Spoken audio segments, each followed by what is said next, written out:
Saya tanyalah, memang suaminya sakit apa? Ya, ada masalah apa dengan suaminya? Beliau menjelaskan ke saya kalau suaminya itu dari leher ke bawah itu lumpuh, nggak bisa digerakin. Jadi yang beliau cuman bisa gerakin itu dari leher ke atas. Dia ngomong bisa, ngelihat bisa, ngedenger bisa, tapi dari leher ke bawah fisiknya udah nggak bisa apa.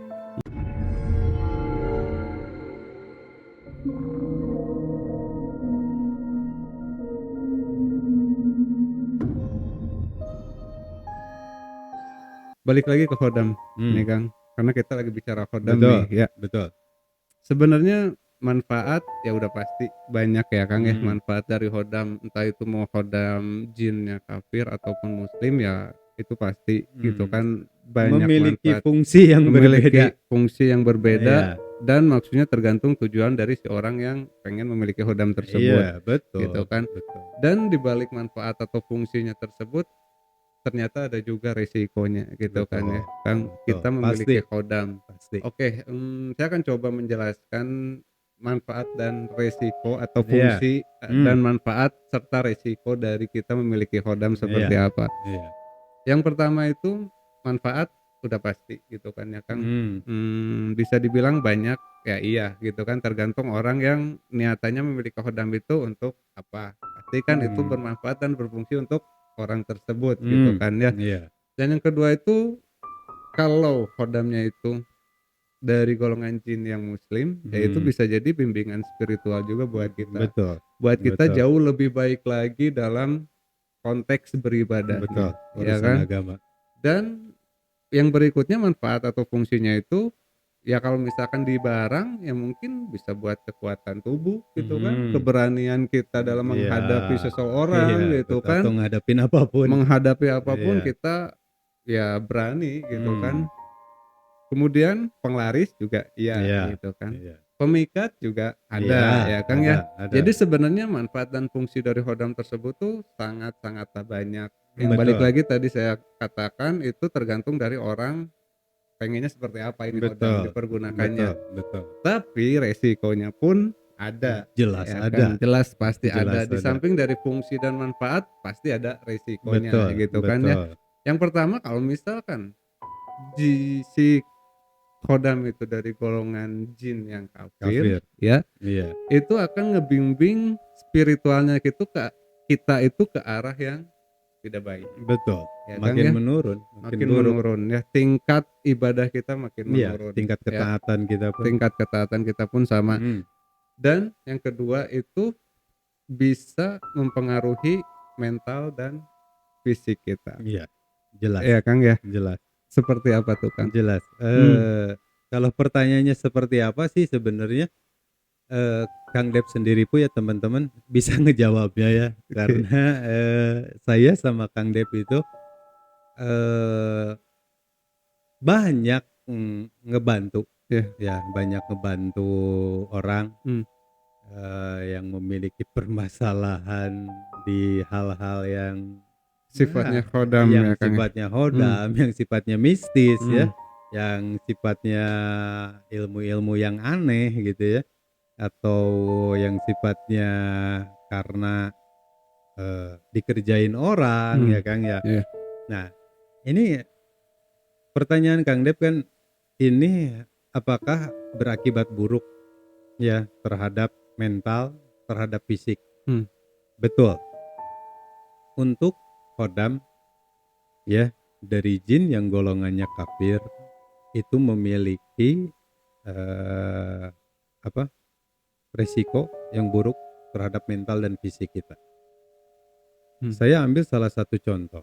Mungkin teman-teman yang nonton video ini pernah punya saudara atau pernah punya kakek, nenek, buyut atau siapapun itu yang Hmm. teman-teman tahu di mana beliau itu, terkenal masa mudanya itu luar biasa ya Hmm. Kang ya, misalkan gagahnya, pemberaninya, atau apalah, punya ilmu ABC ya dan Hmm. lain sebagainya.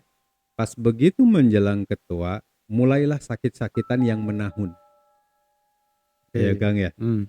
sakit-sakitan yang Mhm. menahun, di mana, ngerasain gitu kan ya sakit yang luar biasa dengan fisiknya, dan itu bukan sakit yang sebentar, yang sampai bertahun-tahun. Mhm. Ya, boleh diartikan yang sampai dengan, buang air besar, buang air kecil gitu kan untuk melakukan hal apapun cuman di kasur, karena udah nggak bisa lagi ngapa-ngapain, Mmm. gitu. Mungkin teman-teman ada yang pernah saudaranya atau siapa mengalami itu, ya. Nah, itu bisa jadi salah satu indikasi dari efek itu hodam, Kak, Oke. ya. Mmm. Kenapa? Saya akan coba jelasin. Hodam, ya, eee, itu sifatnya itu energi, ya, Mmm. sifatnya itu energi. Bisa saja memiliki wujud seperti yang tadi Kang Dep bilang, gitu kan ya. Wujudnya apakah gitu kan ya seperti kita gitu kan ya, cuman beda dari golongan jin, apakah wujudnya itu yang Binatang. binatang gitu kan, mau itu harimau gitu kan ya, ular atau apapun itu, Mmm. ya. Tapi pada dasarnya itu sifatnya energi, dan itu energi ada di badan kita, ya. Pertanyaan saya Kang Dep, Mmm. setiap hari yang kita lewatin, kita itu makin muda atau makin tua? Makin tua. Makin tua, makin tua. Nah, pertanyaan kedua saya, Mmm. hodam itu ada capeknya nggak? Sifatnya energi menurut saya nggak ada. Nggak ada Nggak ada capeknya, capeknya. nggak ada capeknya. Pertanyaan saya yang ketiga, hodam itu ada ngantuknya nggak? Nggak ada juga. Nah, pertanyaan keempat saya, Mhm. kita ngerasain capek nggak? Iya, pasti. Pertanyaan kelima saya, kita ngerasain ngantuk nggak? Ngantuk lah Nah, ya. dari Mmm. situ teman-teman mungkin bisa menyimpulkan, ini hodam sifatnya energi ada di badan kita, ya, bukan energi yang kecil. Ini energi yang besar yang harus ditopang sama badan kita. Sementara setiap hari yang kita lalui itu, kita itu semakin tua bukan semakin muda. Otomatis ketahanan fisik kita pun akan berkurang, Mmm. ya, untuk nahan energi sebesar ini. Iya. Itu terus kita lalui, kita lalui, kita lalui yang sampai akhirnya kita menua. Sementara sifatnya hodam itu, sifatnya itu energi itu enggak ada turunnya, tapi tetap di dalam itu seperti ini. Mmm. Ya, nggak ada istilah capeknya, nggak ada istilah ngantuknya, tapi tetap energi itu punya kekuatan seperti ini. Teman-teman bisa bayangkan di saat energi itu besar, harus ditopang dengan fisik kita yang udah nggak mampu buat nahannya. Pasti akan kerasanya itu sakit, Oke. ya, itu pasti. Mmm. Di banyak kasus yang saya temui sama Kang Dep, kalau untuk laki-laki ya, serangan gitu kan yang pertamanya itu kaki. Ya, itu bisa kaki gitu kan ya bengkak-bengkak Mmm. ya Kang ya, Mmm. itu bisa kaki, tiba-tiba kerasa lemas, nggak bisa jalan. Yang keduanya itu kepala, ya kepala bisa ngerasain sakit yang Mmm. hebat ya Kang ya, nah itu. Nah kalau untuk perempuan yang memiliki hodam ya, atau misalkan dari susuk, dari wesi kuning atau apapun itu, yang pertama yang akan kerasa itu kalau dari perempuan itu, Mhm. nah kebalikannya, ini pertama yang kerasa itu sering muncul sakit kepala, Iya. ya, sakit kepala. Yang keduanya nah dari punggung gitu kan ya, dari punggung belakang gitu ke arah gitu kan ke bawah itu, sampai dengan ke kakinya itu akan kerasa pegel-pegel dan gak enak, itu yang kerasanya. Nah dari situ teman-teman bisa menyimpulkan, kalau itu energi ditopang dengan fisik yang nggak kuat, otomatis akan berbalik ngegerus fisik Iya, kita. Ya, betul. fisik kita itu udah nggak kuat untuk nahannya. Sementara energi di dalam itu gitu kan masih seperti ini. Dia istilahnya masih on fire, dia siap bereaksi. Sementara fisik kita udah menua, kita nggak kuat untuk nahan itu. Nah itu yang ngebikin akhirnya bisa sakit-sakitan yang menahun. Dan saya sama Kang Dep di saat ada kolega kita yang datang, minta bantuan ya Kang ya, minta tolong dicek dan Iya. lain sebagainya, kita selalu menyarankan medical check up dulu. Kita nggak pernah tiba-tiba, "Oh oke, ini begini, oh ini ada ini," enggak, kita nggak pernah seperti itu. Kita selalu menyarankan ke mereka itu untuk medical check up dulu, silahkan. medical check up-nya seperti apa? Oh udah Kang, kita udah medical check up dari medis gitu kan, semuanya oke, semuanya nggak ada masalah apa-apa gitu, Mmm, karena baru kita akan cari tahu di dalam badannya ada apa. Setelah kita temuin kita akan jelasin dan kita akan bongkar, kita angkat itu, kita buang itu, iya, gitu. Ya Kang? oke. Mhm. Jadi sebenarnya, ya hodam itu mempengaruhi fisik dan mental ya, Kang, ya, Betul pastinya. betul betul. Dan satu lagi tuh hodam itu bisa membawa kita ke arah kemusyrikan yang tadi di Betul awal kita betul. sempat jelaskan ya, Oh Kang, ya. iya, soal mentalnya saya belum singgung.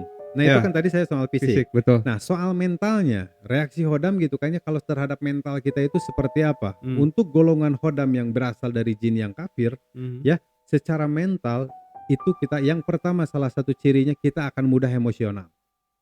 oke. Itu ya terhadap hal kecil, hal sepele Iya, pun gitu kan kita bisa marah yang luar biasa. mmm, Itu salah satu cirinya. Yang keduanya, kalau secara mental kita akan ngerasa jadi males-malesan yang luar biasa. Yang biasanya kita orang yang aktif gitu mmm, ya, wah buat mmm, ngelakuin apa, buat ngerjain apa, buat misalkan untuk kita nyari nafkah ya mmm, Kang ya, untuk kita berusaha atau berikhtiar gitu kan, itu pun akan digerus. Kita jadi orang yang stuck, yang pemalas yang luar biasa.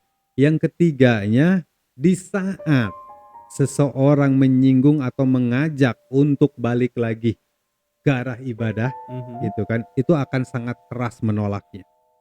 Dan di mana dilawan pun gitu kan ya, penolakan itu benar-benar butuh perlawanan yang besar. iya, Ya, untuk bisa kita ngelawan itu, untuk akhirnya kita bisa, wah kita paksain ibadah apa gimana. mmm, Nah itu untuk secara mental ya teman-teman. iya, Jadi terlebih orang itu akan lebih cenderung lebih sensitif terhadap mmm. hal kecil aja dia nggak enak, wah dia bisa upset yang luar biasa Itu gitu. dari golongan jin kafir ya, Kang, ya. Betul Beda betul. lagi kalau dari jin muslim ya Betul. udah pasti Iya membimbing kita ke arah yang iya lebih baik. iya karena pemikiran saya gini sih Kang, kalau untuk misalkan dari golongan yang muslim, Mmm, kekhawatiran kita apa? iya, betul, Ya, dia mmm, punya ketaatan yang sama. Dia pun suka gitu kan di mana kita taat juga mmm, gitu kan ya dalam iya, beribadah, dalam urusan agama. Kekhawatiran kita apa? betul, Gitu ya. Toh dia pun sama-sama gitu kan ngarepinnya ridho Allah mmm, gitu. iya.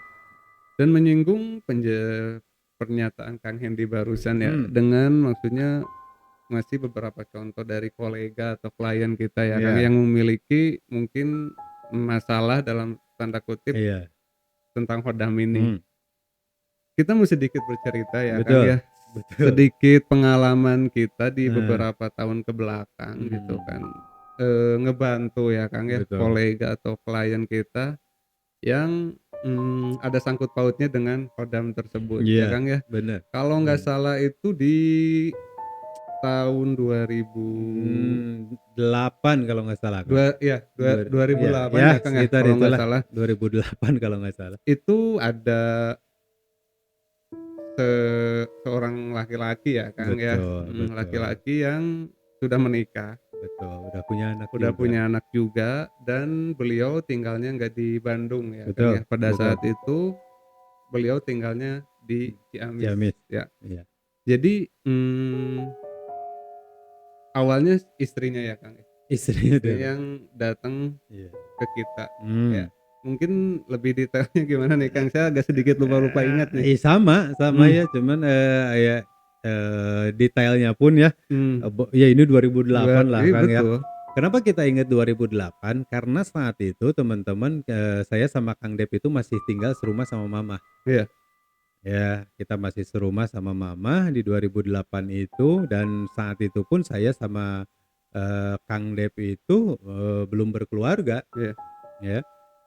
Yang saya ingat itu siang-siang ya Kang ya, karena yang saya mmm. ingatnya itu kita sudah sholat zuhur waktu itu tuh ya. Ah, iya, Ya, iya, iya, iya, siang siang, sudah, sholat zuhur. mmm, Nah, saya itu lagi ada di ruang tengah rumah ya, karena yang biasa kita ngumpul ya, mmm, saya sama, temen teman-teman yang ya lain, Kang ya, teman-teman, karena di, saya sama keluarga itu kan suka ngadain, tawasulan ya Kang ya. pengajian Saya rutin, pengajian rutin di Senin Kamis gitu ya. Kita suka ada pengajian itu. Nah, kita itu suka pada ngumpul ya, ngumpul untuk, ya belajar bareng ya Kang lah gitu kan ya. betul, Belajar sedikit gitu ya tentang, ilmu agama. Nah, pada siang itu Datanglah, si ibu ini ya, ke rumah. Istrinya ya, Kang? Istrinya Mmm. ini ngetuk pintu, kemudian dibukalah sama mama. Setelah dibuka, si orang ini nanya, "Apa benar ini rumahnya Kang Hendy?" Dan sama mama dijawab, "Oh iya betul," gitu ya, "Kang Hendy-nya ada," katanya. "Oh iya ada," sama mama dipersilakan buat masuk, beliau nunggu di ruang tamu, mama ke dalam ngasih tahu ke saya, "A, itu ada tamu." Saya tanya ke mama gitu kan, "Siapa?" Mama juga nggak kenal, gitu. Nah udah singkat cerita akhirnya saya nyamperin lah ke depan. Mhm. Saya samperin gitu, saya tanya gitu kan, "Duh Teteh dari mana?" Saya bilang. Pas begitu beliau ngejawab, "Saya dari Ciamis." Mhm. Ya, dari situ saya agak sedikit syok juga gitu ya. Ini dari Ciamis gitu kan ya. Saya tanya, "Tahu saya dari siapa? Dari mana tahu saya?" Gitu. Tiba-tiba dari Ciamis gitu kan sekonyong-konyong bisa datang ke Mhm. Bandung Iya. dan nyari saya. Nah, mulailah beliau bercerita. Awalnya beliau itu dapat mimpi. Dapat mimpi kalau yang bisa nyembuhin suaminya itu ada orang Bandung masih muda Mmm. dan berkelompok. Ya, berkelompok itu dalam artian nggak Nggak sendiri sendiri, gitu kan ya, iya. ada, rekan-rekannya. Itu awalnya, ya. Nah, setelah itu saya tanyalah, memang suaminya sakit apa? Ya, ada masalah apa dengan suaminya?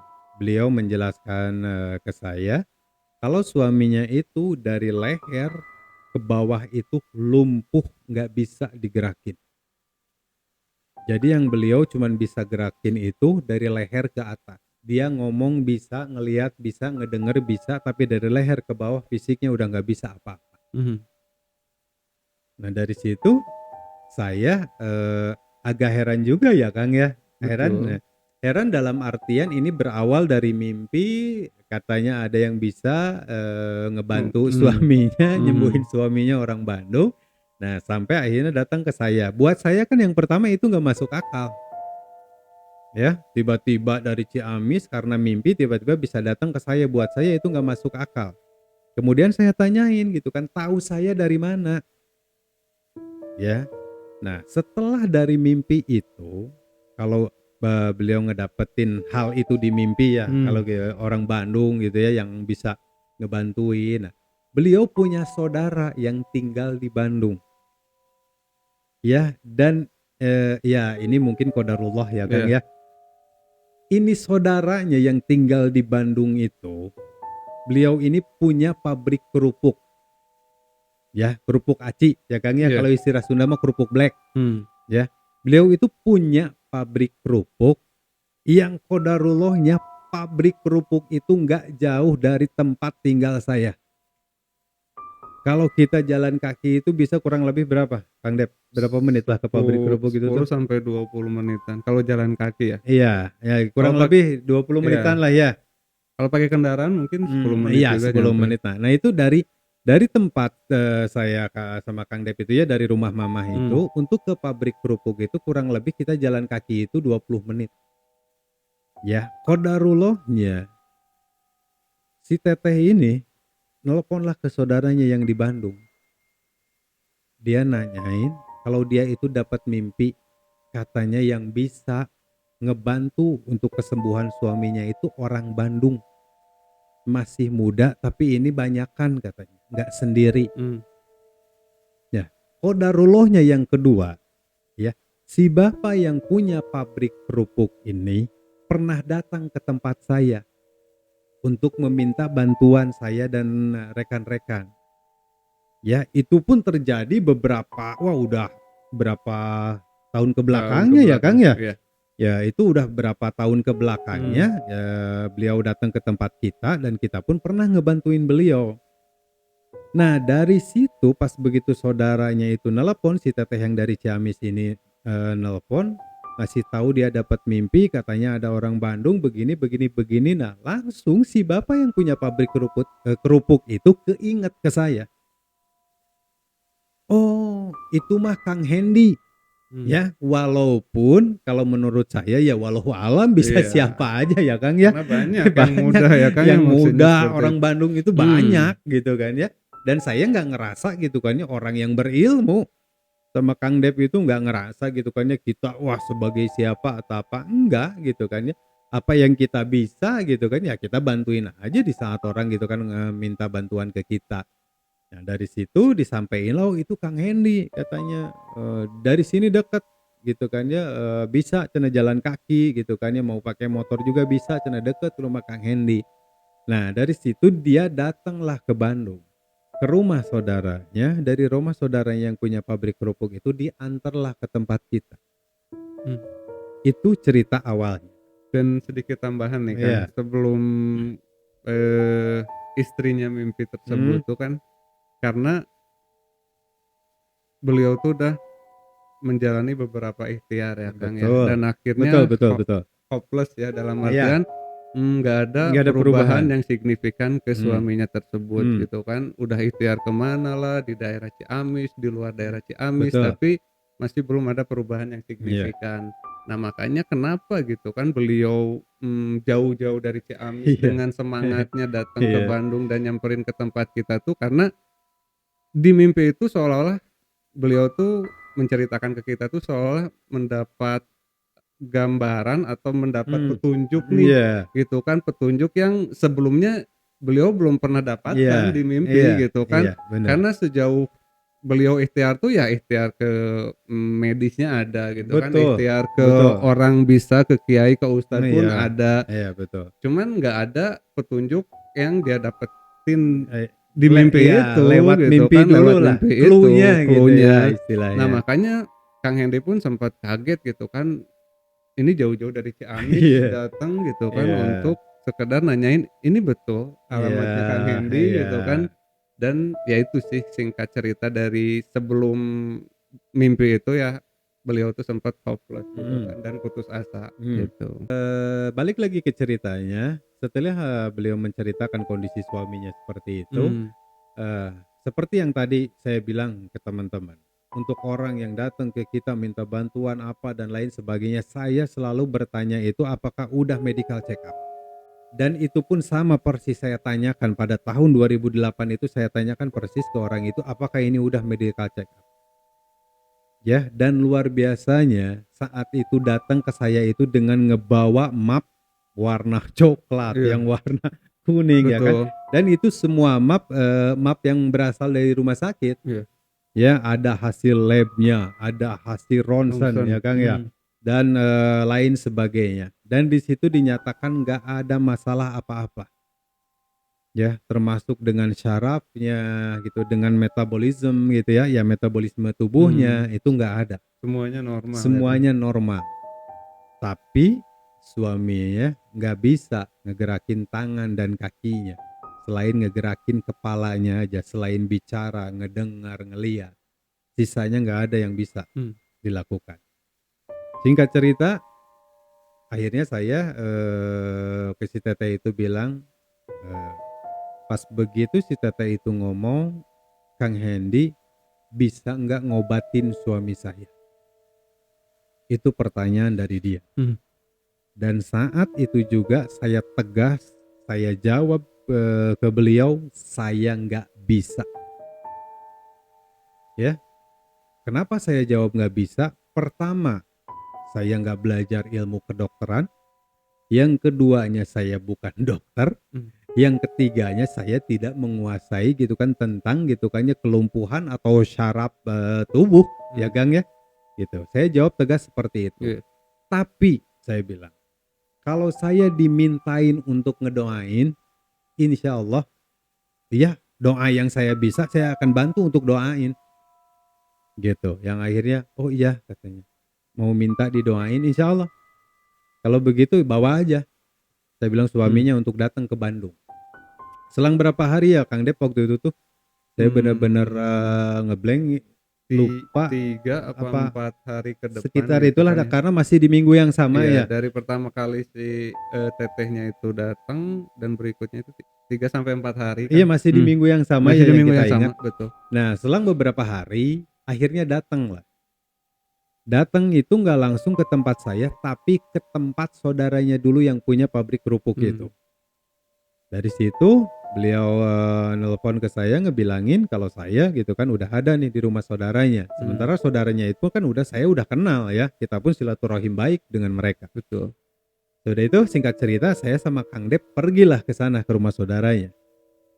Kita pergi ke sana pakai motor, sudah sampai udah ketemu lagi sama si tetehnya dan ada suaminya terbaring di kasur ya di tengah rumah. Mmm, Terbaring di kasur di tengah rumah. Saya ngelihat, ya saya tanya, "Kang gimana?" Gitu ya.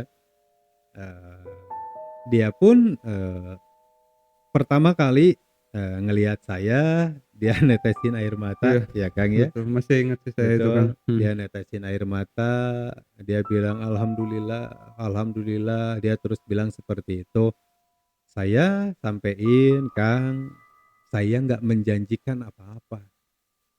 Ya, karena saya Kang Dep gitu kan, bukan juga siapa-siapa." Gitu ya. Saya hanya akan ngebantu ngedoain. Ya semoga aja izinnya Allah akan disehatin lagi. Ya seperti sedia kala gitu ya. Nah udah singkat cerita dari situ akhirnya saya sepakat sama Kang Dep kita bawa ke rumah. Mmm, Ya. Kenapa dibawa ke rumah? Karena di rumah ada rekan-rekan saya. Kita punya tim lah istilahnya ya iya, Kang ya. Dimana gitu kan kita akan gempur bareng-bareng untuk iya, ngedoain ini orang. Oke. Nah dari situ ya taikin aja lah ke motor. mmm, Gitu ya. Jadi mau ditaikin ke motor saudara. ada momen ya Nah Kang. ini nih, momen yang luar biasa Mmm, yang saat itu saya pun boleh dibilang, apa ya Kang ya, ini nggak masuk nggak akal. masuk akal. Gimana Kang Kalau Dep? aneh enggak sih Kang sebenarnya, tapi terlebih nggak masuk Nggak akal ya masuk Kang ya. akal. Karena gini teman-teman, momennya itu pada saat si suaminya mau angkat ke Hmm, motor gitu iya. kan, fisiknya itu bisa kita bilang, Perawakannya itu kecil, perawakannya kurus. kecil, kurus ya Hmm. teman-teman, dan itu secara logika diangkat sama satu atau 2 Dua orang orang pun pun bisa. bisa gitu kan, Iya. menuju ke motor. Hmm. Tapi ternyata pertama satu orang ya, Hmm.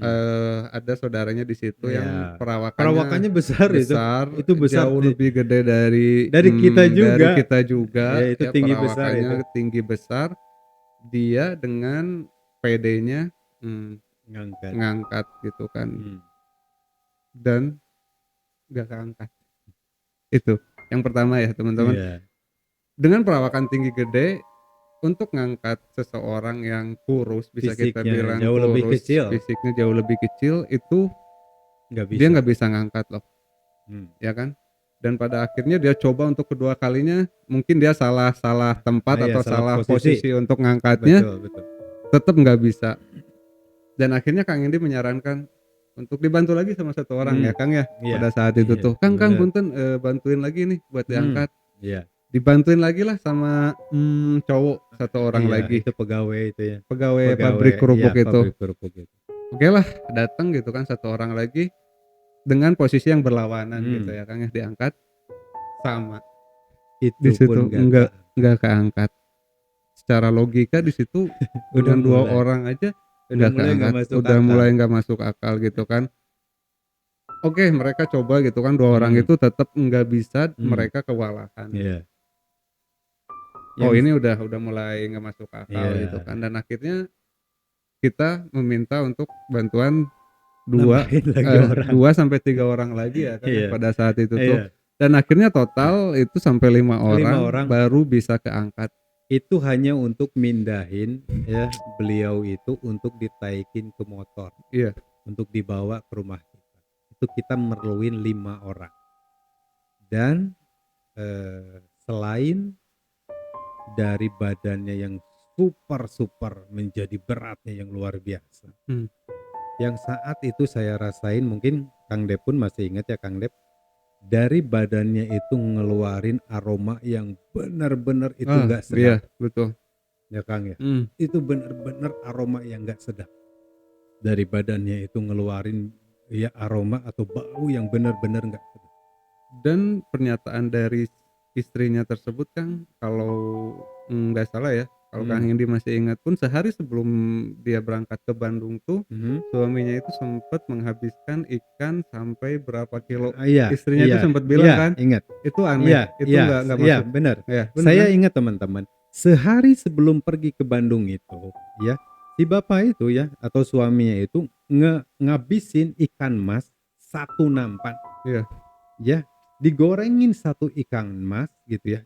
Sudah itu dimakan, dia minta lagi sampai akhirnya itu satu nampan kalau kata orang Sunda satu nyiru.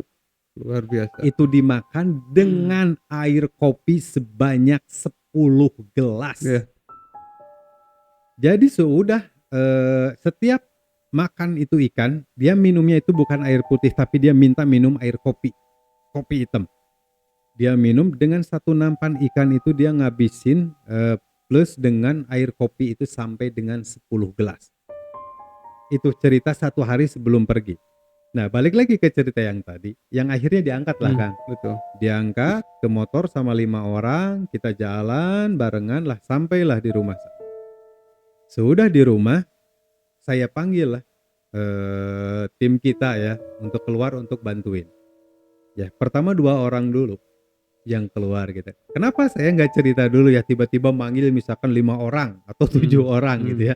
Saya pengen tahu ya. Akhirnya 2 orang dulu lah datang. 2 orang datang gitu kan diangkat, mereka langsung saling saling ngelihat ya Kang ya. Saling saling tatap-tatapan. Kenapa ini nggak keangkat? Yang akhirnya gitu kan saya panggil lagi 2 orang dan akhirnya sama 6 orang termasuk saya sama Kang Dep akhirnya bisalah dibawa ke dalam. Dibawa ke dalam, singkat cerita ya kita doain, kita ngajiin, terus kita cari ya Kang ya. Betul. Ada hal apa di Iya, badannya, ya istilahnya didetek ya, kita sasar, kita nemuin apa nih di badannya dan pas begitu saya ngedetek, saya nyasar ke badannya, pertanyaan yang keluar dari saya gitu kan ya, ke orang tersebut gitu kan, "Ini habis ngapain?" Ya, teman-teman kalau pengen tahu jawabannya, beliau ngejawab, "Saya nggak ngapa-ngapain." Saat itu saya nggak ambil pusing. Ya saya dan tim dan rekan yang lainnya tetap kita ngajiin, saya sasar lagi, saya netralisir lagi. Pertanyaan kedua saya tanyain lagi, "Ini yang dimasukin ke badan apa?" Saya bilang. Ya, dan dia pun ngejawab masih belum ngaku juga, "Enggak, saya nggak ngapa-ngapain." Yang akhirnya dari situ gitu kan saya bilangin, "Kalau pengen balik lagi ke sehat, jujur ngomong yang seadanya. Dan saya minta," saya bilang, "semua barang-barang yang pernah didapat dari berilmu bawa ke hadapan saya." Saat itu saya ngomong dengan beat yang kenceng ya Kang Dep ya. iya. Karena kenapa? Tujuan saya gitu kan bukan untuk ngemarahi atau apa gitu kan. Ya tapi terlebih gitu kan untuk ngasih warning. Ya di saat keadaan udah begini gitu kan, udah cerita aja yang seadanya. Kalau Betul. saya itu habis begini, habis ngelakuin ini yang akhirnya ngehasilin ini. Ya sesederhana itu. Iya. Gitu ya, berani berbuat sesuatu kan harus berani bertanggung jawab. Nah dari situ, sudah saya hentak seperti itu, akhirnya berceritalah.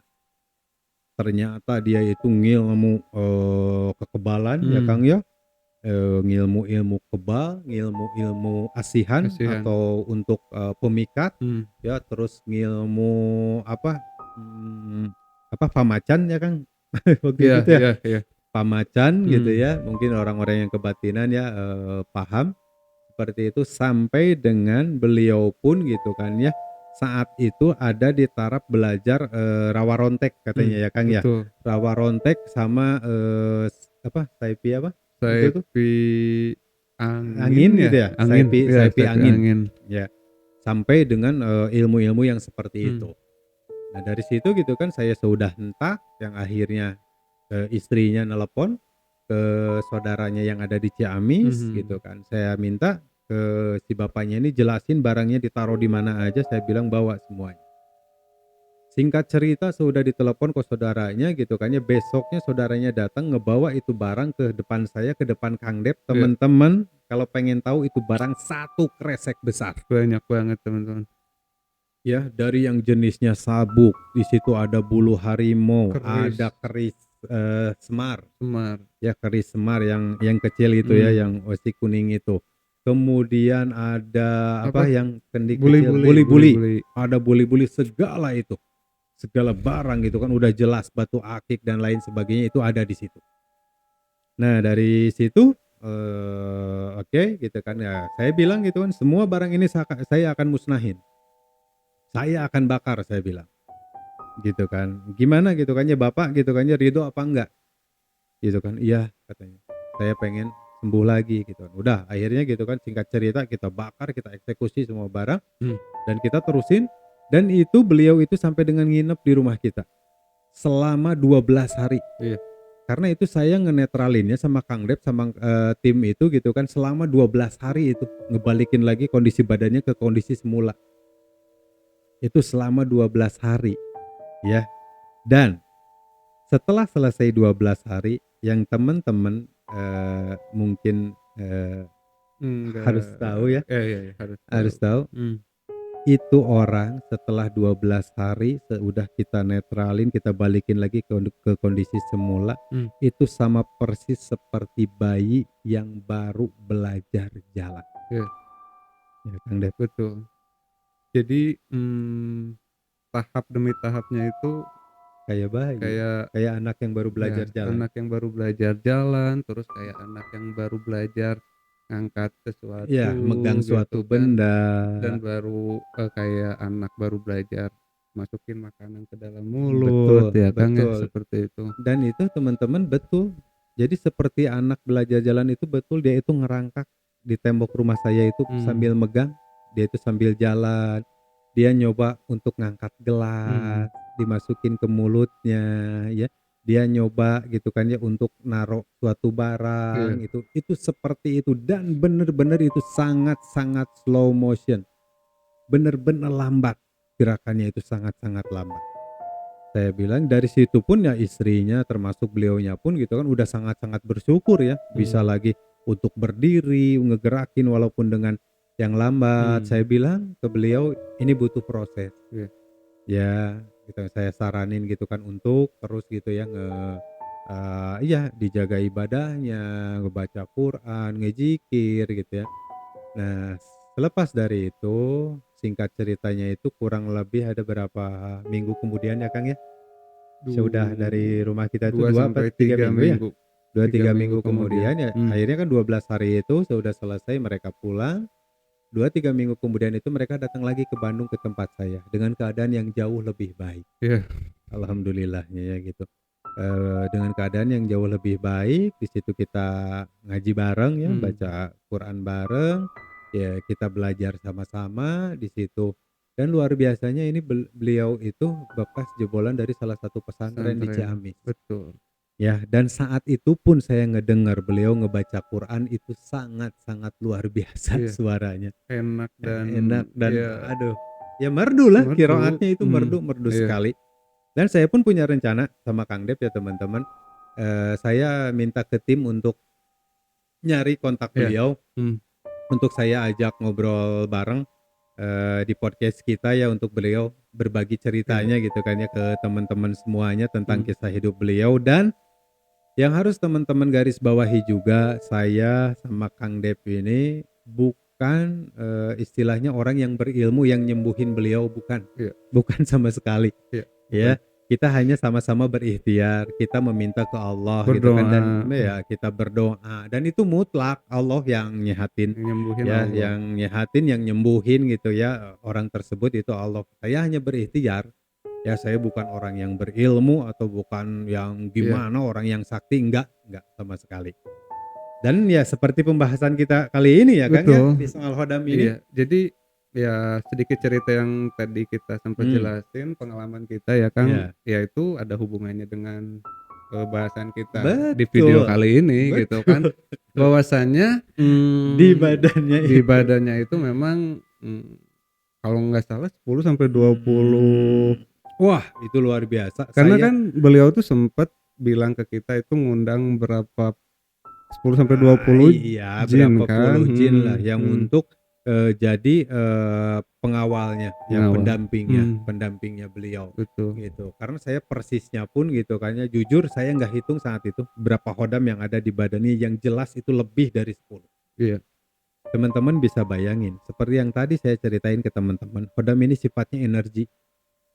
Ya, ini orang masih muda loh, tapi kalau untuk nopang energi yang begitu banyaknya, fisiknya pun nggak kuat buat Iya. nahannya. Dan ini real, ini nyata, ini kejadian. Nah, makanya kita berusaha untuk nyari ya Kang ya Betul. kontaknya untuk beliau bisa Iya. menceritakan di podcast kita. Semoga kita dapat. Ya, semoga Kang ya. kita dapat ya, tim kita bisa dapat kontaknya atau kalau enggak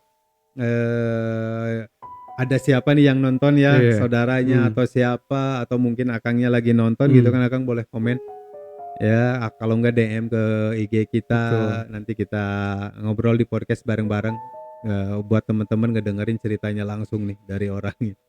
Iya. Ya. Oke. Lumayan panjang ya pembahasan Iya, kita hari ini Kang iya, tentang memang. khodam itu. Iya. Ternyata ya memang fenomena khodam itu sekarang kan memang lagi Lagi in ya, Iya, lagi viral juga, betul, di mana betul. ada salah satu platform media sosial kan cek khodam seperti itu. Betul. Jadi banyak gitu kan halayak orang ramai itu membicarakan atau mencari tahu atau bahkan Iya. pengen memiliki khodam gitu kan ya. Karena hari ini pun kita ngebahas soal ini pun gitu kan berdasarkan dari masukan dari kolega Betul kita ya. ya Kang ya. Dari viewers juga ada, dari circle orang-orang di sekeliling kita gitu ya, dari klien kita yang nyaranin Kang bahas hodam katanya gitu kan ya. Ngobrolin nih soal hodam. Nah, makanya di kesempatan ini kita ngebahas soal hodam. Betul. Tapi teman-teman harus catat, saya sama Kang Dep di sini ada di pihak yang netral. Betul. Ya, kita bukan berada di pihak yang membenarkan atau menyalahkan. Kita bukan berada juga di pihak yang ngerasa paling tahu, paling paham soal hodam ini. Enggak sama sekali. Ya, kita hanya berbagi apa yang kita tahu, yang keduanya kita hanya menyampaikan gitu kan pengalaman apa yang kita pernah alami. Sesederhana itu aja. Iya. Ya, karena saya di sini posisinya sama Kang Dep bukan untuk ngejudge seseorang ya Kang ya. Betul. Wah, Tidak si sama ini nggak sekali. bener, wah si ini nggak beres gitu kan, wah si ini kurang baik gitu kan, si ini gitu kan bagus. Enggak sama sekali. Ya, karena balik lagi ke teman-teman masing-masing untuk memilah, untuk memilih itu silakan. Betul. Ya Kang ya, Betul. karena apapun yang mau dipilah, apapun yang mau dipilih masing-masing punya konsekuensinya kok. Ya. Sesederhana itu aja lah. Ya Kang ya. Kita cuman share, kita cuma Iya, berbagi pengalaman dan betul. pengetahuan ya, kesimpulan atau kedepannya teman-teman yang menyimpulkan gitu Iya, kan ya. siapa tahu kan jadi referensi Jadi juga referensi, teman-teman, betul. jadi pengetahuan juga. Ya, kita sama-sama saling berbagi ilmu aja lah. Oke. Mudah-mudahan jadi amal soleh ya Amin. Kang. Amin. Oke. Teman-teman yang punya pengalaman atau Betul. yang memiliki pengetahuan yang lebih luas lagi tentang perkhodaman Iya. ini, boleh silakan komen atau mau ngobrol bareng kita di ngobrol bareng podcast. kita. Boleh, yang punya pengalaman dengan hodam ya, mau itu laki-laki, mau itu perempuan, kita nggak masalah gitu kan. Kalau mau sharing bareng kita di podcast gitu kan, ayo gitu kan, kita ngobrol bareng-bareng. Oke. Sekian kali ya Kang Iya. untuk pembahasan kita kali ini yang panjang. Pesan terakhir seperti biasa, selalu semangat untuk beribadah Harus. dan selalu semangat untuk berbuat kebaikan terhadap sesama. Iya. Sekian betul. dari kami. Betul. Wabillahi taufiq wal hidayah. Wassalamualaikum warahmatullahi wabarakatuh.